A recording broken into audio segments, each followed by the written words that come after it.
दोस्तों, आपका स्वागत है हमारे बोधि ज्ञान चैनल पर। दोस्तों, अगर आपके भी मन में अक्सर बुरे विचार आते हैं, गंदे और अश्लील विचार चलते रहते हैं, तो आपको यह बौद्ध कहानी जरूर सुननी चाहिए। एक गांव में एक जवान लड़का रहता था। वह बहुत परेशान था क्योंकि उसका मन उन्हीं चीजों के बारे में सोचता रहता जिसके बारे में वह नहीं सोचना चाहता था। वह अपनी छोटी छोटी क्षणिक खुशियों के लिए अपने दिन का ज्यादातर समय बर्बाद कर देता और फिर बाद में इसके लिए पश्चाताप करता, लेकिन वह ना चाहते हुए भी अगले दिन फिर उन्हीं आदतों को दोहराता। वह अपने माता पिता का अकेला लड़का था। माता पिता धीरे धीरे बूढ़े हो रहे थे और वह जवान, लेकिन वह कुछ भी ऐसा नहीं कर पा रहा था जिससे उसके माता पिता को उस पर गर्व हो। वह जानता तो था कि वह अपने समय और जिंदगी के साथ गलत कर रहा है, लेकिन वह बहुत कोशिश करने के बाद भी खुद को बदल नहीं पा रहा था। वह अपनी समस्याओं के बारे में दूसरे बड़े लोगों को बताता है और लोग उसे तरह तरह के सुझाव देते हैं, लेकिन फिर भी कुछ भी बदलाव नहीं आ रहा था। अब तो उस लड़के को भी ऐसा लगने लगा था कि उसका बाकी का जीवन ऐसे ही मानसिक बोझ और बुरी आदतों के साथ बीतने वाला है। इसीलिए अब वह बहुत ही उदास और परेशान रहने लगा था। एक दिन ऐसे ही वह अपने विचारों में खोया हुआ अपने गांव के तालाब के किनारे बैठा हुआ था। तभी पीछे से उसका एक मित्र भागता हुआ आया और बड़े उत्साह से उसके कंधे पर हाथ रखकर बोला, मित्र, मुझे तुम्हारी सभी समस्याओं का समाधान मिल गया है। अपने मित्र के मुंह से यह बात सुनकर वह लड़का बहुत खुश हो जाता है और पूछता है, क्या समाधान मिला मेरी समस्याओं का? लड़के के मित्र ने कहा, ध्यान ध्यान तुम्हारी सभी समस्याओं का समाधान है। लड़के ने कहा, यह ध्यान क्या होता है? मित्र ने कहा, कल हमारे गांव में एक बौद्ध भिक्षु भिक्षान के लिए आए थे। गांव के सभी लोग उन बौद्ध भिक्षु से अपनी अपनी समस्याओं का समाधान पूछ रहे थे,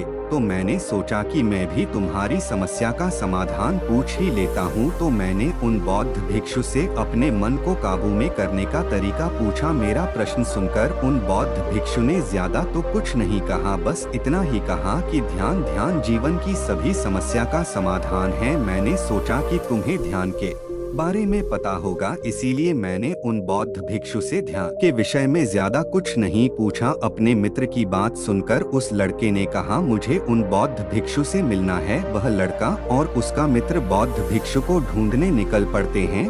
बहुत पूछताछ और खोज मशक्कत के बाद उन्हें वह बौद्ध भिक्षु बगल के एक गांव में एक पेड़ के नीचे ध्यान करते हुए मिलते हैं। वे दोनों उस बौद्ध भिक्षु के पास जाकर बैठ जाते हैं और उनकी आंखें खुलने का इंतजार करते हैं। थोड़ी देर बाद जब बौद्ध भिक्षु अपनी आंखें खोलते हैं तो वह उन्हें प्रणाम करते हैं और कहते हैं, आपने यह तो बता दिया कि ध्यान जीवन की सभी समस्याओं का समाधान है, लेकिन आपने यह नहीं बताया ध्यान है क्या? बौद्ध भिक्षु ने कहा, ध्यान क्या है? इसको मैं शब्दों में समझा पाऊँ इतना मुझ में सामर्थ्य नहीं, लेकिन अब क्योंकि तुम लोगों ने प्रश्न किया है, तुम मुझे कुछ ना कुछ तो बताना ही पड़ेगा। तो सुनो, ध्यान का मतलब है ना कोई प्रश्न, ना कोई उत्तर, ना कोई विचार और ना ही कोई भावना हो। यह एक ऐसी स्थिति है जो हमारी वास्तविकता से हमारा परिचय करवाती है। इस स्थिति में पहुंचकर व्यक्ति के अंदर कोई भी प्रश्न, कोई भी उलझन शेष नहीं रह जाती, क्योंकि उसके सामने सब कुछ स्पष्ट हो जाता है। उसे इस जीवन की व्यस्तता का पूर्णतः आभास हो जाता है।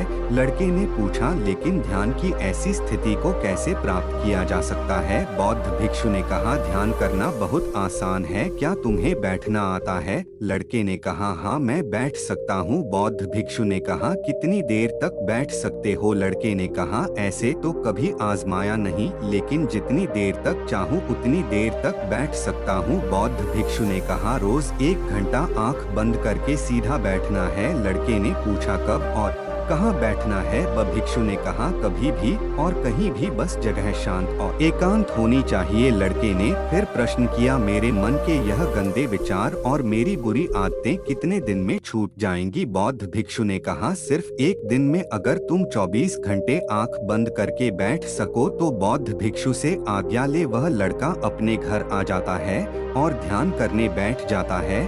जैसे वह अपनी आंखें बंद करके बैठता है, उसके मन में तरह तरह के विचार उठने शुरू हो जाते हैं, जैसे क्या ध्यान करने से सचमुच कुछ फायदा होगा, मैं अपनी बुरी आदतों को छोड़ भी पाऊंगा या नहीं, आखिर सभी लोग मेरी इज्जत कब करेंगे, मैं तो उसे प्रेम करता हूँ लेकिन वह मुझसे प्रेम क्यों नहीं करती, मैं ऐसा क्या करूँ कि मैं बहुत सा धन कमाऊँ और अपने गांव का सबसे अमीर व्यक्ति बन जाऊँ। इसी तरह के और भी विचार उसके मन में लगातार उठने लगे। फिर उसे ध्यान आया कि भिक्षु ने कहा था, ध्यान की अवस्था में को विचार कोई भावना नहीं होती। अब वह अपने विचारों को रोकने का प्रयास करने लगा, लेकिन क्या बहती नदी के पानी को कभी कोई रोक पाया है?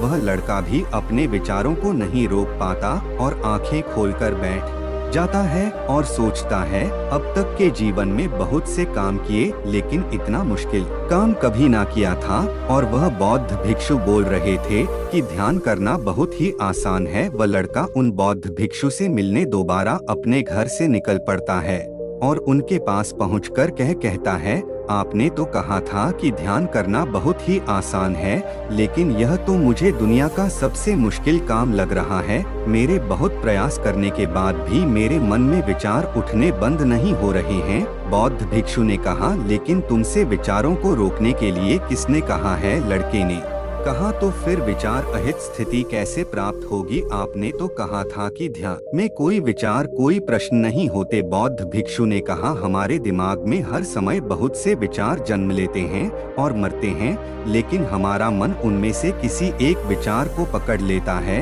और फिर उससे जुड़े विचारों के बारे में सोचता चला जाता है। इस तरीके से हमारा मन विचारों में उलझ जाता है और हम भूल जाते हैं कि हम क्या कर रहे थे। जब तुम ध्यान करने बैठोगे तो तुम्हारे दिमाग में भी बहुत से विचार उठेंगे और खत्म हो जाएंगे, लेकिन तुम्हें किसी भी विचार का चुनाव नहीं करना, बस उन्हें देखना है। तुम्हारे मन में विचार उठेंगे और खत्म हो जाएंगे। धीरे धीरे समय के साथ इन विचारों के उठने की गति कम होती चली जाएगी। बौद्ध भिक्षु के मुंह से यह सारी बातें सुनकर वह अपने घर वापस आ जाता है और दोबारा ध्यान करने के लिए बैठ जाता है।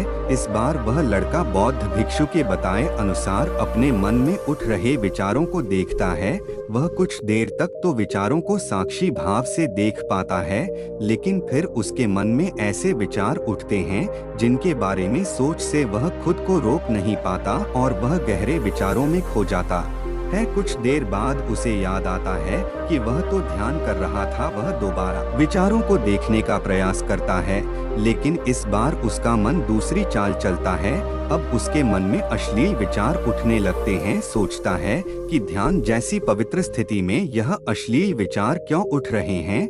वह अपने मन में उठ रहे अश्लील और गंदे विचारों को रोकने का बहुत प्रयास करता है, लेकिन वह उन्हें रोक नहीं पाता। उसके मन में लगातार बस ऐसे ही विचार उठ रहे थे। बहुत देर तक प्रयास करने के बाद जब वह लड़का परेशान हो जाता है तो वह ध्यान से उठकर सीधा उन बौद्ध भिक्षु के पास पहुंचता है और कहता है, मैं जब भी अपनी आंखें बंद करके ध्यान करने के लिए बैठता हूँ तो मेरे मन में सिर्फ अश्लील और गंदे विचार ही आते हैं। बौद्ध भिक्षु ने कहा, कोई भी विचार अच्छा या बुरा नहीं होता, इसीलिए किसी भी विचार को बुरा समझकर उसे जबरदस्ती दबाने का प्रयास मत करो, क्योंकि हमारे द्वारा विचारों का विरोध ही उन्हें और भी शक्तिशाली बनाता है। इसीलिए किसी भी विचार का दमन करने का प्रयास मत करो, क्योंकि इस मन की प्रकृति ही ऐसी है कि हम इसे जिस चीज के बारे में सोचने से रोकते हैं, यह उसी चीज के बारे में सबसे ज्यादा सोचता है।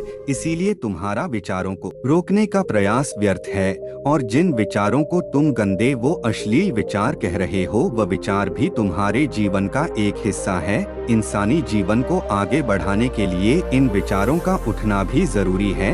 एक बात हमेशा याद रखना कि जीवन में हम जिस भी चीज को अस्वीकार करते हैं, हमारा मन उसी चीज में सबसे ज्यादा रस देने लगता है।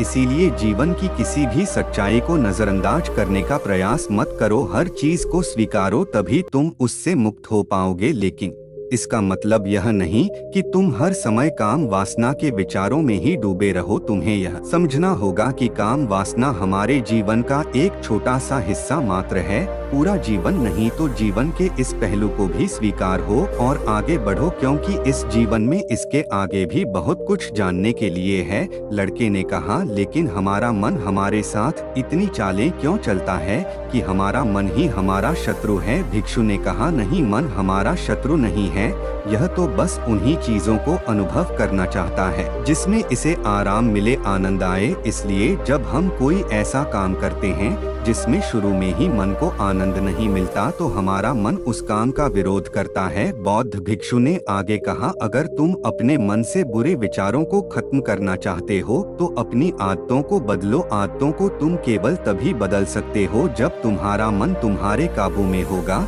और तुम्हारा मन तुम्हारे काबू में तभी आएगा जब तुम खुद को जानोगे, जब तुम खुद का अनुभव करोगे, जब तुम न का अनुभव करोगे। इतना कहकर बौद्ध भिक्षु खड़े हो गए और एक हल्की सी मुस्कान के साथ उस लड़के के सिर पर अपना हाथ रख दिया। इसके बाद उन्होंने अपना भिक्षा पात्र उठाया और वहां से चले गए। वह लड़का उन बौद्ध भिक्षु को जाता हुआ देखता रहा, लेकिन अब वह बहुत खुश था क्योंकि उसे अपनी समस्याओं का समाधान मिल चुका था। ध्यान के रूप में वह समझ गया था कि उसे हर रोज ध्यान के लिए बैठना है और उसे अपने आते जाते विचारों को देखना है, लेकिन किसी भी विचारों को पकड़ना नहीं है। समय के साथ वह विचार खुद ही गायब होते चले जाएंगे। साथ ही वह यह भी समझ गया था कि कोई भी विचार अच्छा या बुरा नहीं होता, विचार सिर्फ एक विचार होता है, इसीलिए विचारों का विरोध करना भी व्यर्थ। दोस्तों, मुझे उम्मीद है कि आपको इस वीडियो से बहुत कुछ सीखने को मिला होगा। दोस्तों, अगर आपको यह वीडियो पसंद आई हो तो हमारे चैनल को सब्सक्राइब और शेयर करें।